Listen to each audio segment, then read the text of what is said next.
quietinho, porque o Fernando tá com medo de apanhar, tá bom? Agora a gente vai voltar aqui ao nosso assunto. O Wittgenstein fala que a gente não pode atribuir consciência a quem não tem linguagem. Existe uma grande discussão se animal tem linguagem ou não tem linguagem. No caso, tem consciência ou não tem consciência. Isso seria uma forma de se justificar a morte dos animais? Nós, aquele dia aqui, o Safatli, esse mesmo professor, que é um professor de esquerda, né, ele foi por esse argumento. Ele foi pelo argumento do cérebro, ele foi pelo argumento do intelecto. Ou seja, eu até assisti, eu gostei muito da participação dele, mas esse é um argumento tão chucro e tão besta que uma pessoa que vem com essa, me desculpe, mas para começar, essa antropomorfização é de doer, né? Tipo assim, esperar que outros seres, que outros animais, no caso animais não humanos, tenham reações semelhantes às nossas, se expressem de forma semelhante à nossa, é ridículo. Tratar a gente mesmo se expressa. Para começar, isso mesmo, existem variações mesmo. Outra coisa, se o não expressar-se, se o não verbalizar, se o não falar fosse indicativo de qualquer inferioridade moral, atrelasse qualquer valor inferior a qualquer ser, então o que a gente vai fazer com os velhos senis? Minha avó que está com Alzheimer e já está, ou com bebês. Então é ridículo, é uma argumentação tão besta que já dá para descartar quando a pessoa vem com essa. Mas foi o que eu quis dizer para ele aquele dia do aborto. O argumento meu aquele dia foi duplo, né? Porque primeiro ele exagerou na argumentação dele, porque ele não trouxe a questão cerebral e intelectual, ele trouxe a questão da identidade. Então, quem não é pessoa.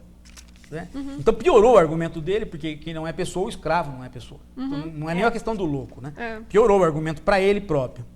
Mas a gente vê que tem uma curva ascendente na questão moral em função do cérebro. Né? Você vai dando valores morais para valores cognitivos. Sim. Né? Então, à medida que você vai valorizando as atividades cerebrais, você vai ampliando a outra escala de valores morais. Sim. Chega ao ponto de você... chega ao ponto que nós chegamos, quer dizer, a morte nossa é a morte cerebral. Não é? Você pode ir sendo decepado que não vai haver enterro seu. Né? É ridículo, embora eu já tenha visto um pé seu, você cortar um pé, e o pé tem um enterro do pé. Isso aconteceu em São José lá em São João del Rei. Houve um enterro de um pé.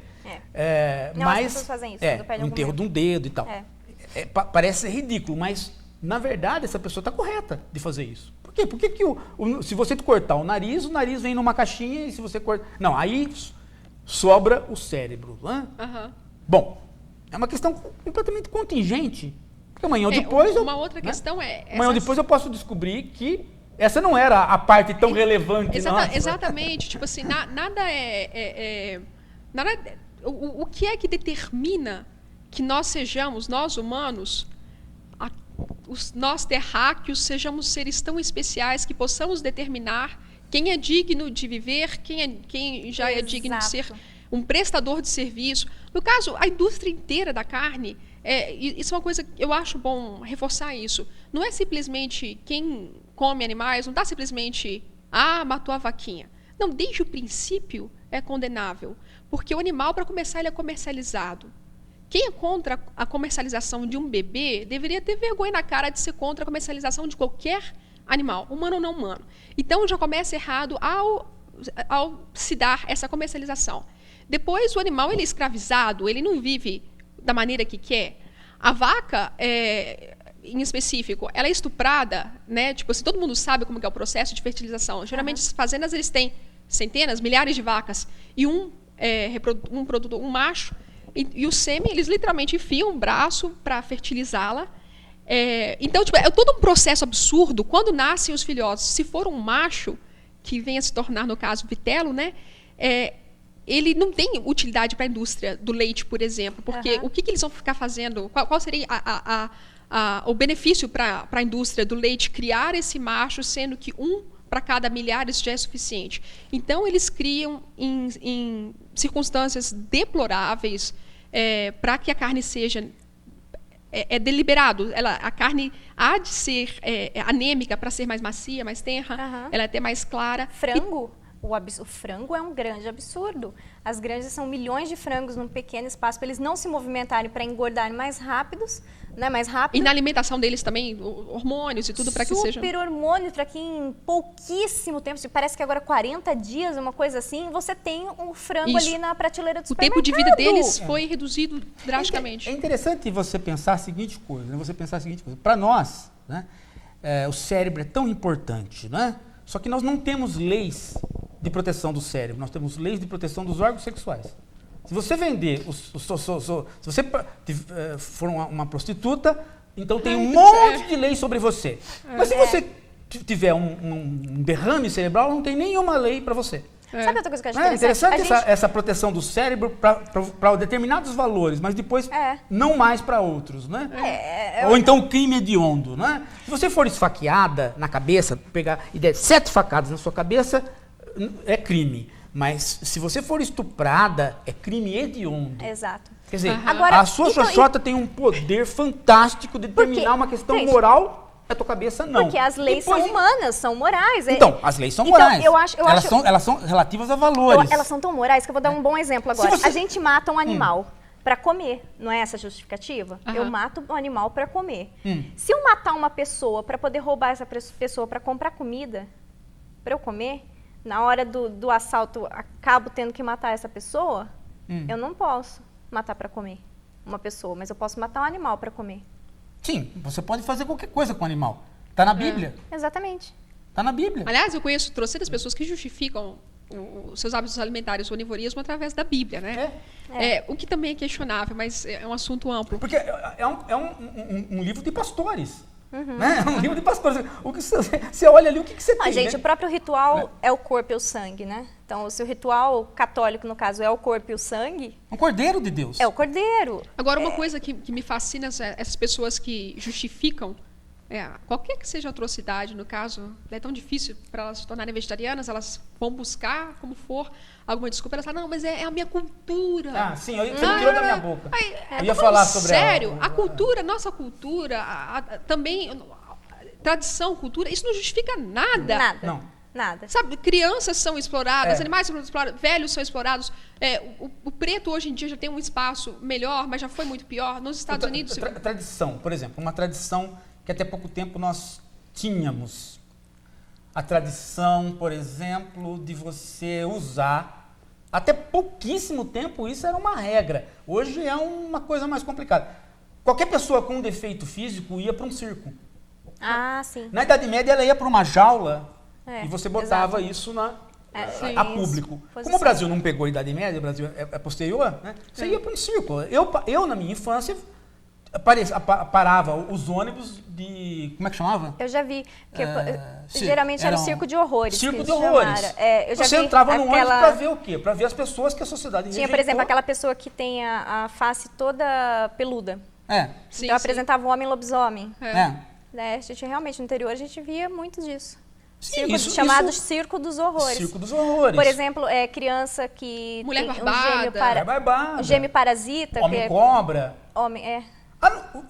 Toda a questão Menina dos elefante, anões. já vi menina elefante? Não, exatamente. Não, todos os anões, a pessoa nem imaginava, nem pensava. Falou, não, é circo. É circo, não tem... mas o cara não pode trabalhar. Não, ele é engraçado. Não, por que ele é engraçado? Eu sou um anão e não quero ser engraçado. Exato, é complicado. Não tinha outra opção, né? O Saulo de Curitiba estava perguntando que, devido ao grande valor econômico que tem esses produtos de origem animal, ou seja a carne, ou seja a bolsa de couro de jacaré, por exemplo, ele pergunta se seria possível romper com essas tendências econômicas no sentido de implantar o veganismo na sociedade. É justamente essa nossa luta, né?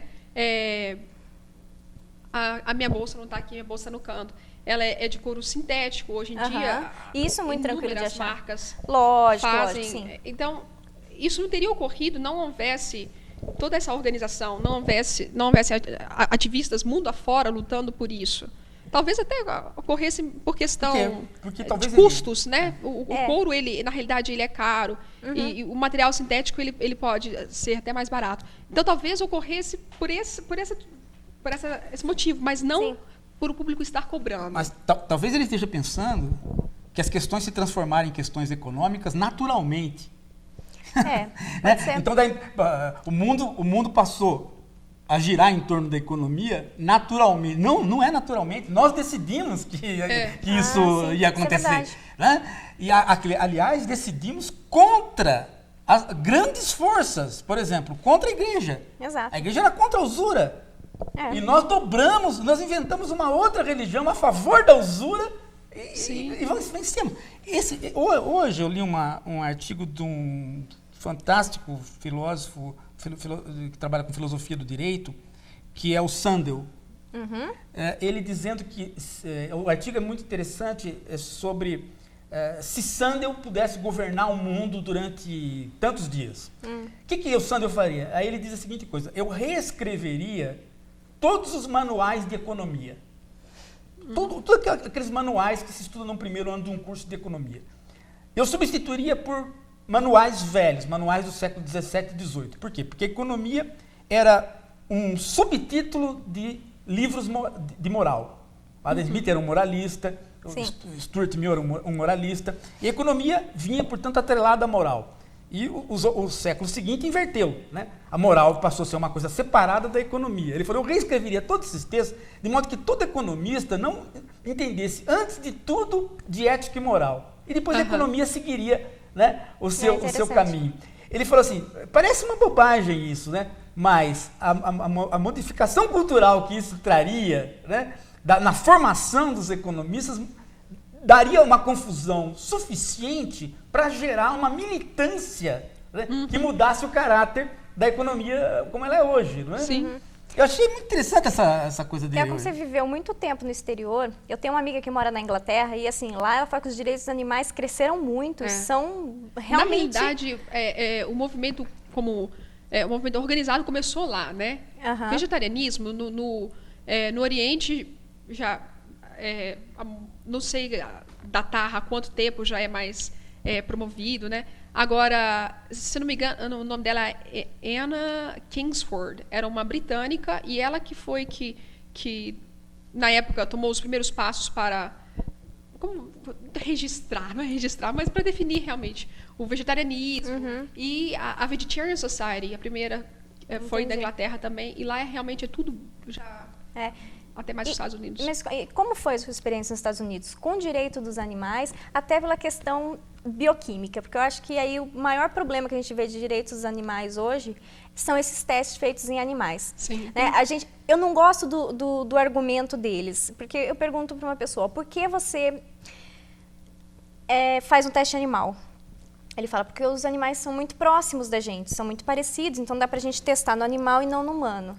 Mas se eles são muito parecidos com a gente, muito próximos, por que você vai fazer isso com um próximo seu? Então, já que você tem coragem de fazer com um próximo seu, por que você não faz com o humano? Justificar com qualquer porcaria que for, a justificativa é sempre a seguinte: porque os animais não somos nós. Exatamente. É interessante, eles são a gente na hora de fazer do que o teste. Mas não pense você que não é feito em nós.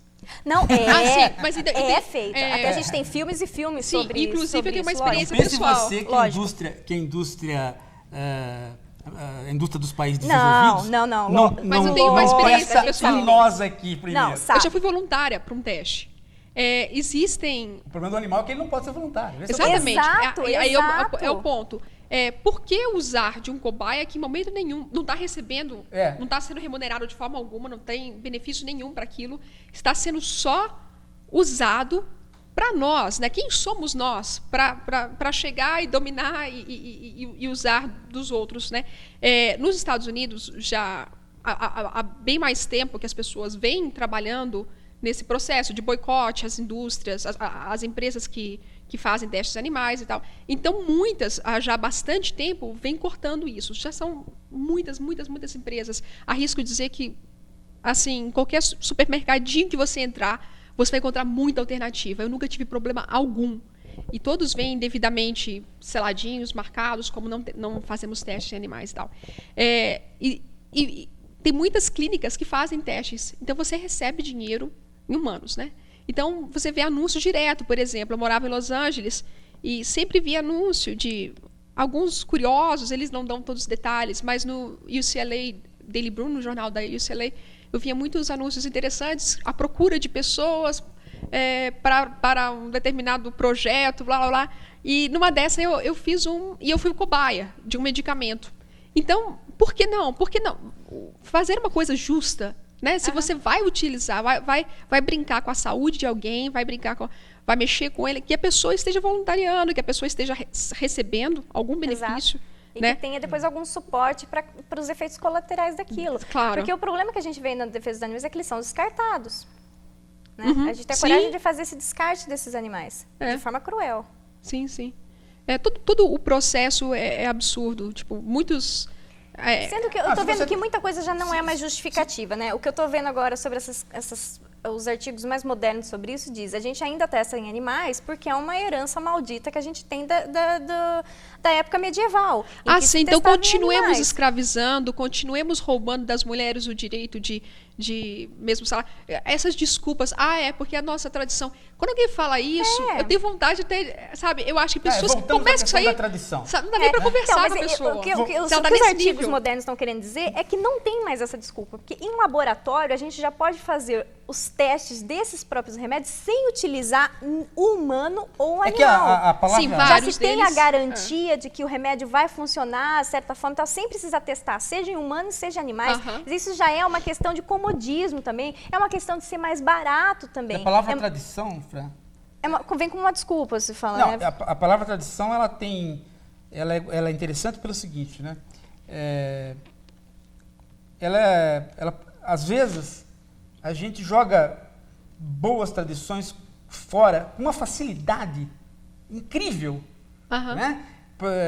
Por exemplo, a alfabetização no Brasil. A gente tinha uma tradição de alfabetização no Brasil que vinha dando certo, com cartilhas e tal. De repente, isso foi jogado fora. Rompemos com a tradição com uma facilidade incrível. Né? Para algumas coisas, você joga a tradição fora rapidinho. Né? Agora, para algumas coisas, como, por exemplo,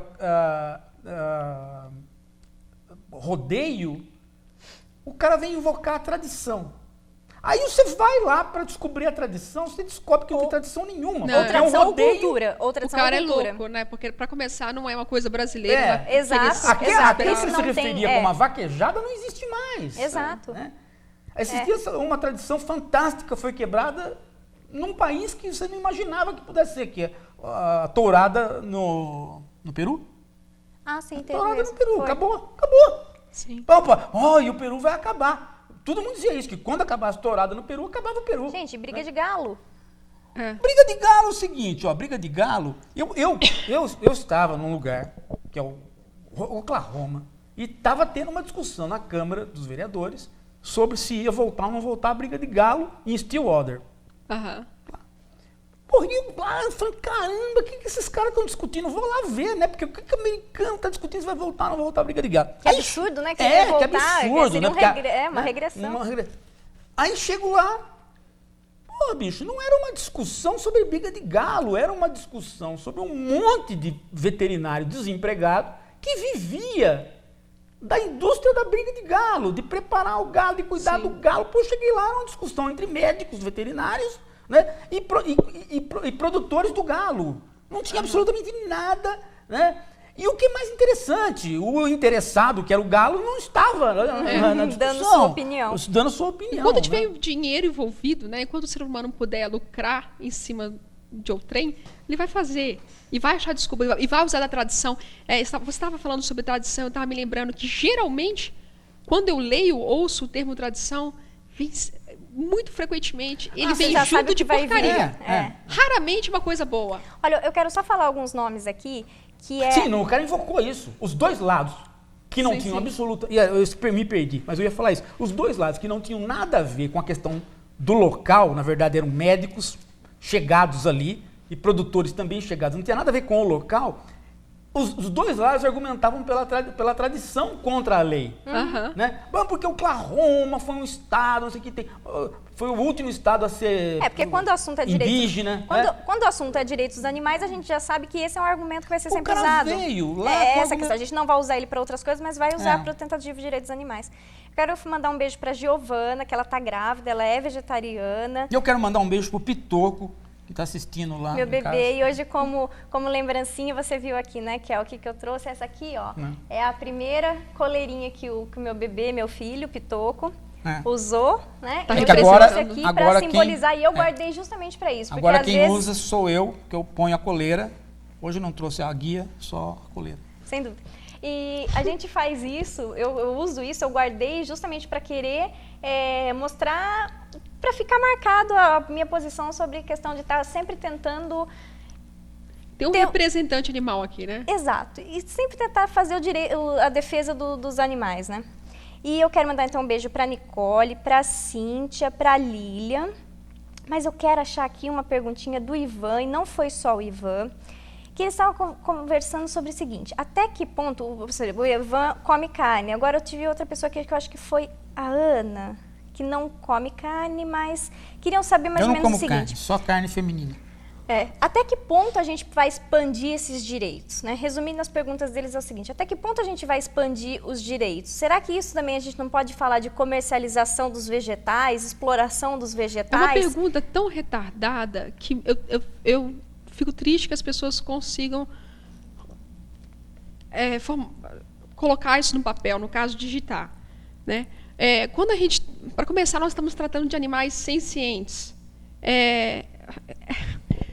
Comparar uma alface, um pepino, com que seja, qualquer que seja o animal, uma formiga, é de uma estupidez tamanha que chega a doer. Então, na realidade, assim, quando começam para esse nível de ignorância, é difícil. Tem um outro tema também que é difícil para mim, é quando as pessoas, claramente, totalmente despreparadas, mas doídas, porque sabem, eu creio que sabem que estão erradas e querem de alguma forma ou de outra argumentar, defendendo sua posição, no caso, a matança de animais, elas falam assim, mas você mata tantos vegetais, então vamos tentar eliminar isso de uma vez por todas. O onívoro, quem come animais, mata mais vegetais do que eu. Sem Do dúvida. que esse povinho acha que os animais estão sobrevivendo? De pedra? Que não é. Então, uma vaca que viva, digamos, 5 anos, ela é alimentada pelos 5 anos. Não somente essa pessoa patrocinou toda essa cretinice que foi toda a vida desse animal, que sequer deveria ter nascido, né, porque ele não foi uma reprodução natural. Não somente essa pessoa patrocinou isso, como ela também patrocinou a morte de todos esses pobres vegetais durante todo esse tempo. Não é à toa que os países mais pobres do mundo têm os seus pratos, sua culinária é majoritariamente vegetariana. A gente pega a culinária etíope, por exemplo. Aqui no Brasil a gente não conhece a culinária etíope, mas fora do Brasil é muito gostosa. Ela é majoritariamente vegetariana. A Índia, que é um outro país que também é pobre, uma população gigantesca, com tanta diferença social e tal, a alimentação dos indianos ela é majoritariamente lacto-vegetariana. Então, não é uma curiosidade, não é de espantar que países pobres tenham, né, a sua culinária tão mais voltada para o vegetarianismo. É mais barato ser vegetariano. Ninguém precisa ficar comprando industrializados ou produto importado de não sei onde. Todo mundo consegue viver de maneira mais saudável possível, se alimentando, sendo vegetariano. E essa coisa absurda até me dá com desespero quando alguém começa com essa argumentação. Mas você mata mais vegetais. Número 1, não. Bullshit. Não. Eu mato menos que você.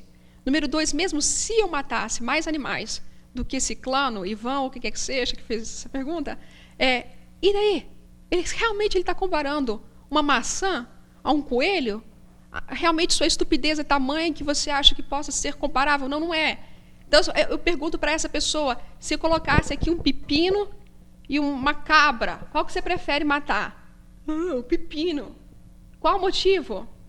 Então, as pessoas já sabem a resposta. Eles tentam argumentar, tentam trazer isso à tona, na realidade, por uma simples tentativa claramente frustrada de desculpar-se, né? Mas é ridículo. É porque nós vamos aumentar os direitos das coisas e dos viventes à medida que a nossa organização política for se modificando. Estava falando aqui, na hora que caiu o raio, estava falando para a Raquel a seguinte coisa, né? Nós vamos, eu talvez, não sei, né? Mas os mais jovens vão pegar, a Fran, a Raquel, vocês vão pegar uma época que vocês vão estar discutindo politicamente direito das máquinas. Porque as máquinas estão cada vez mais humanas. Porque as assim. máquinas, elas vão se humanizar, elas vão prestar serviço, e aí você vai ter que bater na porta do Roberto Carlos lá e perguntar ao Roberto Carlos, é o seguinte, você que guardou todos os seus carros, porque tem dó de entregar os carros, qual é o segredo de você ter conseguido guardar os carros, né? Quer dizer, porque não é uma questão de colecionador, é uma questão que, dependendo da máquina, ela vai interagir com você. E se ela interagir com você, ela vai poder conversar com você e reivindicar direitos. É a questão do descartável ou não descartável. Basicamente, eu acho que essa é a questão que está no... seja o produto, tudo que o ser humano tiver a possibilidade de dali tirar lucro, dali fazer riqueza, ele vai explorar. Ele vai até o limite. Se é que existe limite. Talvez né? a questão seja, a pergunta seja a seguinte pergunta, né? Que sociedade que eu quero viver? Uma sociedade onde eu não me responsabilizo por nada, portanto eu descarto qualquer coisa, ou uma sociedade onde para descartar uma coisa eu tenha que fazer um mínimo de reflexão. Sim. Exato. Quer dizer, essa descartar o menos possível, no caso. Ou talvez eu tenha que descartar algumas coisas. Por exemplo, tem um bicho, que eu não sei se é bicho, deve ser um vírus, né? Que nós vamos ter que descartar, nós vamos ter que assassinar esse vírus. O vírus da AIDS, por exemplo, é um vírus contra... Não vai ter direito dos animais para eles. Né? É interessante isso. Né? Quer dizer, um vírus então vai ser uma eles, decisão exato. política. Eles não vão ser convidados para participar da reunião e nós estamos em guerra contra eles. Né?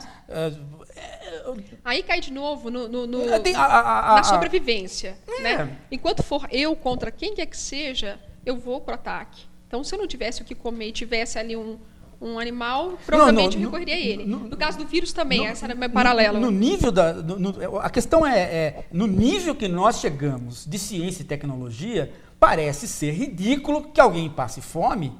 Isso, né? não, certamente. E parece ser ridículo que a gente não tenha criatividade para evitar a crueldade. Exato. Essa é a questão. É isso que a gente está tentando. Né? Resumindo o programa, digamos, seria isso. No final das contas, existem alternativas e ponto final. Ninguém precisa. O que eu quero dizer... Alternativas para tudo, não só para alimentação. Olha, uma época, eu morei em Bauru uma época e eu mapeei, junto com o pessoal da prefeitura, quantas crianças de rua existiam em Bauru. Cidade de 400 mil habitantes naquela época. Tinha 200 crianças de rua. Parecia que tinha 1 milhão, porque o problema era fantástico, mas tinha só 200. E dessas 200, acho que umas 150 eram de rua, porém tinham casa. E só umas 50 mesmo eram de rua. Você acredita que 50 crianças e não se resolveu o problema? Não tinha onde pôr 50 crianças. Por quê? Porque não tinha absolutamente vontade política de ninguém de resolver o problema. Por quê? Porque a tradição era a igreja resolver o problema. Quando a igreja parou de resolver o problema, o Estado assumiu, o Estado não assumiu. Então, São Paulo, se você for contar, a mendicância também é pequena. Né? Para o tamanho de São Paulo, sim. Mas não vai resolver. Aí você fica pensando, como é que você pode chegar na Lua e você não conseguir resolver um problema desse aqui? Tem uma decisão moral, uma decisão política. Né? Que só vai ser solucionada se você tiver um mínimo de organização e militância. Não tem outra. Nesse altruísmo, né? Deixar de explorar, deixar de matar, sendo que isso vai influenciar meu bolso diretamente. Estou falando na cabeça. Agora, tem um detalhe também, né? Que não... o que a gente assiste por aí é muito interessante pelo seguinte, porque você tem o lado econômico, né?